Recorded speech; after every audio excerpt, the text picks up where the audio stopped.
Democracia e cidadania, conquistas sociais e políticas. Segundo capítulo de História. Você já ouviu falar sobre Luiz Gama? Luiz Gama foi um homem negro, ex-escravizado que viveu em 1830 a 1982. Ele nasceu em Salvador, filho de pai descendente português e mãe negra ex-escravizada. Luiz Gama conquistou sua liberdade aos 17 anos. A partir de então, ele começou a estudar direito sozinho. Aprendeu sobre o funcionamento das leis e dedicou parte da sua vida para defender escravizados e lutar pela abolição da escravatura. Infelizmente, Luiz Gama não viveu para ver o fim da luta pela abolição da escravatura. Para ver o fim da escravidão, fato que só ocorreu em 1888, com a assinatura da Lei Áurea. Ele também não presenciou a permanência do racismo e do preconceito na sociedade brasileira, mesmo que a luta contra as atitudes desse tipo continue existindo. Democracia ateniense. No primeiro bimestre, estudamos um pouco sobre como era a democracia na cidade de Atenas, na Grécia Antiga. Foi nesse local, no século V a.C., que nasceu a primeira forma de governo democrático que nós conhecemos. Com o passar dos anos, nas sociedades foram se modificando e os governos também. Mas quando as pessoas queriam ter maior participação política e diminuir o poder do governante, era na Grécia Antiga que elas buscavam inspiração.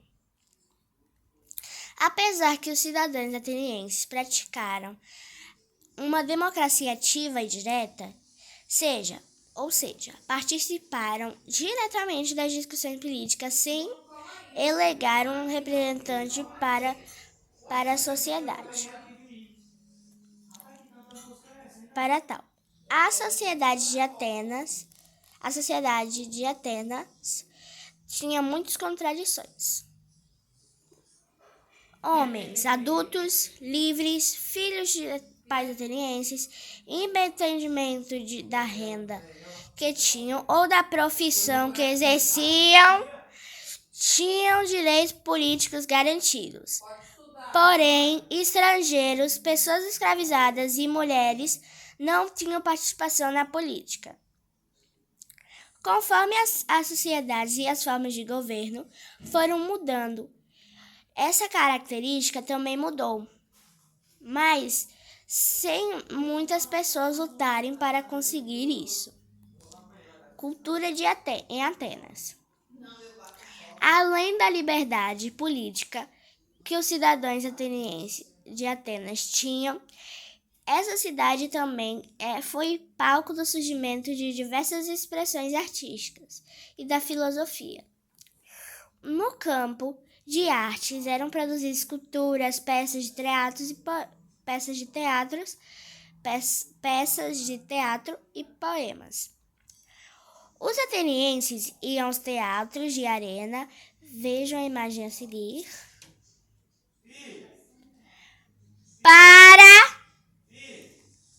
para assistir às apresentações e apreciar o trabalho dos artistas. Essa atividade fazia parte do lazer das pessoas. As apresentações também tinham por objetivo tratar de coisas que aconteciam no dia a dia da cidade. Portanto, o teatro fazia parte da democracia ateniense. Glossário. Apreciar, avaliar, verificar se algo é agradável. Quanto à filosofia, a cidade de Atenas foi o lugar do nascimento e da vivência. Por exemplo, o filósofo Platão, que escreveu sobre a educação e política, que chegou a criar um local que as pessoas frequentavam para aprender sobre matemática, arte, política e praticar jogos, esportes e exercícios físicos, chamada de academia. Platão foi a primeira pessoa a refletir sobre o funcionamento de uma república, ainda que não seja exatamente da forma como conhecemos hoje. Suas contribuições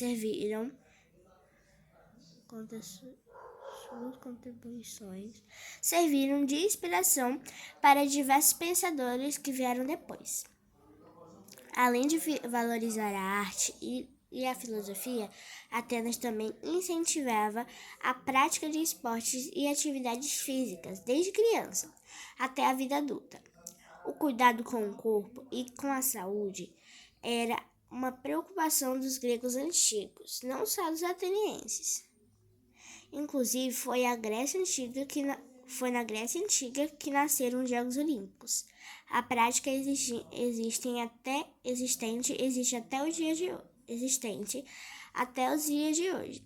Os jogos eram realizados em homenagem ao principal deus grego, Zeus.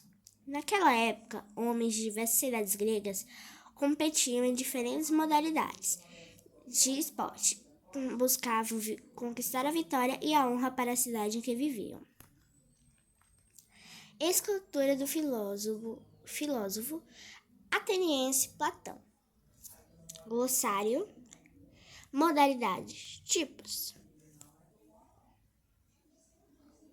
Uma revolução na França.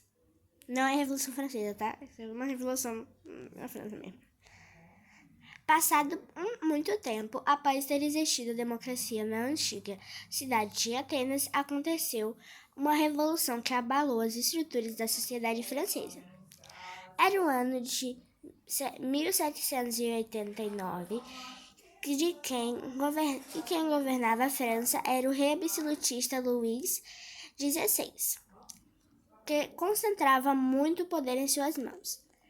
Além disso, ele garantia privilégios aos membros da Igreja Católica e aos nobres, enquanto o restante da população, pessoas que viviam e trabalhavam no campo, na cidade, comerciantes, donos de pequenos negócios e demais profissionais, pagavam todos os impostos que sustentavam os dois grupos privilegiados. Lembrando que o rei e a família dele eram parte da nobreza. A imagem que representa a tomada da Bastilha pelo povo francês, 1789. O país estava passando problemas econômicos e financeiros. O rei e a rainha Maria Antonieta estavam gastando muito mais do que podiam, e a colheita de alguns alimentos tinha sido prejudicada, o que causou falta de comida. Diante de tudo isso, Luís XVI queria aumentar ainda mais os impostos para a população. Era o que faltava para o povo se revoltar contra ele. No dia 5 de maio de 1789, a população da França encaminhou-se até a Bastilha, que era a prisão que existia em Paris. Chegou a pegar armas e ficou lá que lá ficavam e destruiu parte desse prédio, que era um símbolo do poder de Luís XVI sobre o povo francês. A partir desse acontecimento, a Revolução Francesa continuou até o ano de 1789. Agora, olha o tempo. 89 para 99. Vala-me Nossa Senhora. Um ano em que o general do exército francês, Napoleão Bonaparte, assumiu o governo da França. Mas você pode estar se perguntando, O que aconteceu de importante durante esse período para que estudássemos? Agora vamos para o glossário aqui rapidinho. Glossário. Prejudicada, que sofreu perda e privilégios, vantagens dadas a alguém ou a um grupo.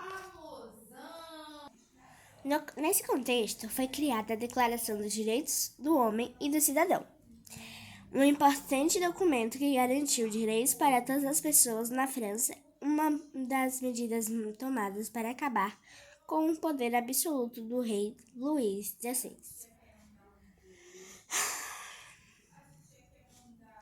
Muitos direitos descritos nesse documento estão presentes nas leis de muitos países, influenciando suas organizações sociais e políticas.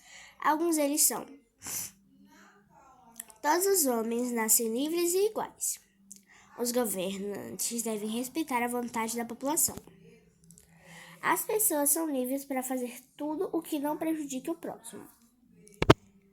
Todo acusado é considerado inocente até ser declarado culpado. As pessoas são livres para expressar as ideias e opiniões delas. Os cidadãos devem ajudar a manter o Estado de acordo com a condição que possuem. Ninguém pode sofrer qualquer tipo de punição por causa de ideias que defendem ou da religião em que acredita, desde que elas não prejudiquem o próximo. Os limites da revolução. Porém, nem todas as pessoas foram beneficiadas com a Declaração dos Direitos do Homem e do Cidadão. A declaração só considerava homens como cidadãos de direitos. As mulheres ficavam de fora, mesmo que elas também tivessem participação em eventos da Revolução. Olympe de Gloucester participou da Revolução Francesa e criticou o fato de as mulheres não serem consideradas cidadãs como os homens. Meu repertório. Nascida em 7 de maio de 1748, Montcalm Olympe chegou a Paris no ano de 1770 para escrever peças de teatro. Era uma mulher livre, alegre e apaixonada, mas também furiosa e indignada com a Declaração do Direito dos Homens de 1789, que deixava as mulheres de fora, por mais que participassem dos acontecimentos combates da Revolução. As mulheres eram relegadas às tarefas domésticas, nenhuma podia participar das assembleias. Pior ainda, elas não podiam votar, pois não eram consideradas cidadãs. Assim, em 1781, Olympe redigiu uma Declaração dos Direitos da Mulher e da Cidadã, que estipulava: a mulher nasce livre e vive igual ao homem em direitos. Declaração Universal dos Direitos Humanos. Você já ouviu falar em direitos humanos? Eles são muito importantes para todas as pessoas, sem exceção. Esses direitos receberam esse nome na Declaração Universal dos Direitos Humanos, publicada pela Organização das Nações Unidas, ONU, em 1948. Em 1945, a Segunda Guerra Mundial terminará e, a partir de então, muitos países se preocuparão em buscar manter a paz no mundo e garantir direitos básicos para qualquer ser humano me perdi.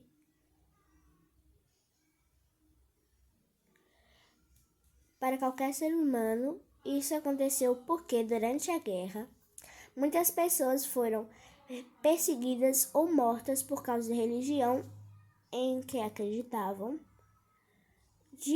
do grupo étnico ao qual pertenciam, da cor da pele que tinham das pessoas, com quem se raciocinavam. Enfim, sofrem por ser quem eram, por serem quem eram. Por essa razão, a ONU se reuniu para escrever e publicou a Declaração Universal dos Direitos Humanos. Ela deveria ser colocada em prática por todos os países e todas as pessoas deveriam ter acesso a esses direitos. Só que, felizmente, não tem. Organizações das Nações Unidas. Organização que reúne diversos países para discutir sobre assuntos de interesse internacional. Democracia no Brasil. Conforme vimos no primeiro bimestre, o Brasil passou por alguns tipos de governos desde a independência até os dias de hoje.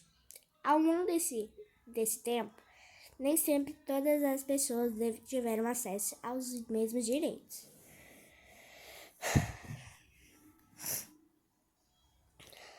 Nós estudamos que em Atenas, na Grécia Antiga, os cidadãos podiam participar diretamente das decisões políticas, ainda que nem toda a sociedade estivesse incluída nessa participação. No entanto, atualmente no Brasil, a democracia é indireta e representativa. Isso quer dizer que os cidadãos escolhem um representante por meio do voto para participar das discussões políticas, das muitas decisões políticas do país, estado ou município. As regras para votar são: pessoas de 16 a 17 anos e com mais de 70 anos não são obrigados a votar, apesar de terem essa escolha. Pessoas com 18 até 70 anos alfabetizadas são obrigadas a votar. O voto só não é obrigatório nessa cidade se a pessoa não for analfabeta. Mesmo que existam essas condições para que as pessoas votem, todos e todas são considerados cidadãos e cidadãs e podem opinar, criticar e cobrar os políticos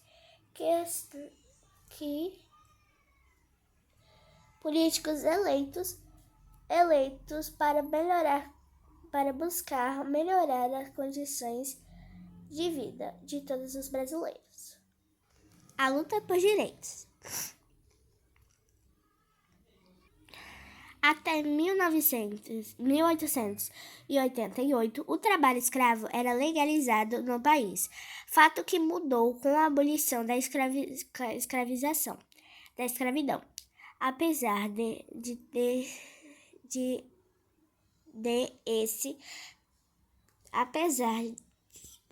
de esse ter sido um acontecimento muito importante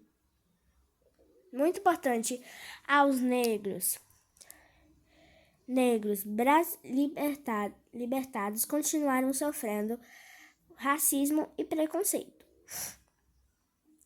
de grande parte da população, e o que frequentavam que os impediam de conseguir bons empregos, de circular por alguns lugares e de serem tratados com dignidade.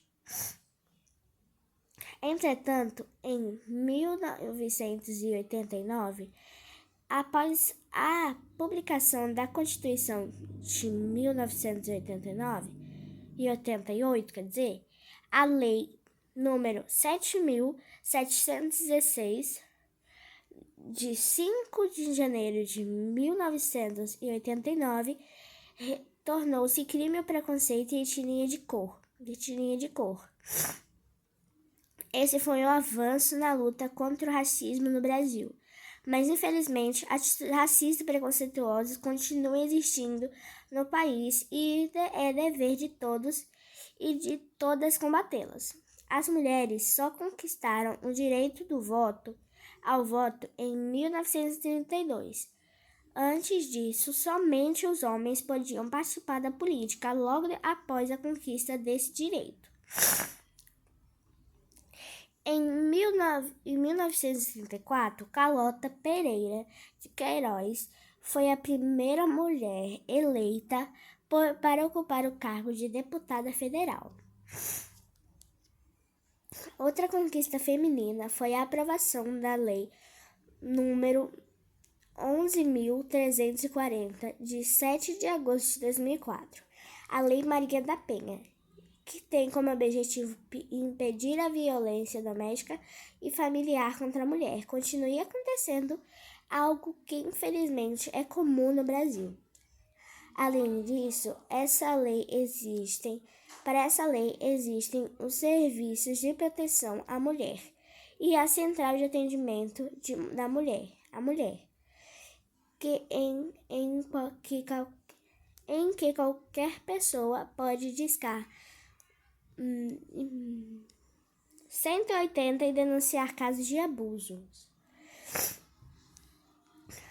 Ainda é preciso mudar muita coisa no Brasil para que todos e todas tenham direitos e garantidos, como está descrito na Constituição de 1988. Todos nós, no papel de cidadãos, podemos lutar para que isso aconteça, de modo que todas as pessoas possam ter qualidade de vida e ser felizes. Aqui está Carlota Pérez, no meio de muitos homens, e aqui está o glossário. Dignidade, respeito ou reconhecimento de alguém como seu igual. Preconceito, julgar algo ou alguém sem antes conhecer. Racismo, preconceito baseado da cor ou da etnia de uma pessoa. E essa foi a nossa aula de história. Espero que tenham gostado e beijo, tchau!